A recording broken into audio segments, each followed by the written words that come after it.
back everyone. iOS 14.8 just officially came out, so let's take a look at it on the iPhone 7 Plus. Now this update actually was a interesting one because Apple is having the event in like tomorrow, so not too sure why they pushed this update today, but I'm glad they did it. Now you can see this update came out to 327 megabytes on the specific device. So that's coming from the previous version of iOS. If you're coming from a very outdated version of iOS, then obviously it's going to be higher. But you can see even just from this page, we have a change. You can see that Apple went ahead server side or whatever, changed this from the settings icon that they used to have to now the number icon, which I think is actually pretty cool. I'm glad they did this because this will now differentiate between previous versions of iOS and newer versions of iOS. You can see on the previous release log, just with the previous version of iOS, it was the settings icon.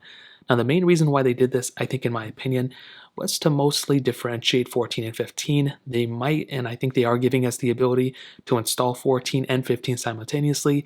So there could be iOS 14 updates the same time there's iOS 15 updates, just like with iOS 12 right now. So that's awesome. I really am super happy about this. And that pretty much is the main change I could see. There aren't any new features. There's no like UI changes as far as I can tell. Now there may be some things that come out like in the 2 days or 3 days from now, but so far from first impressions, nothing super crazy changed. This is at its core a security fix update, which is why I would recommend everyone to install it. We'll get into that in a second. But I mean, just that there was one change I think with the PDFs, like some people could add some like code within a PDF that could exploit your iPhone. That's what Apple said on their release log, so that's a cool change. There's been a couple other changes too so far. So I would highly recommend you to, not get your hopes up with this update.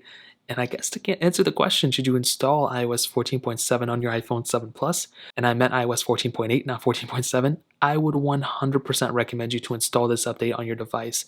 This is a very important update. It's a security fix update.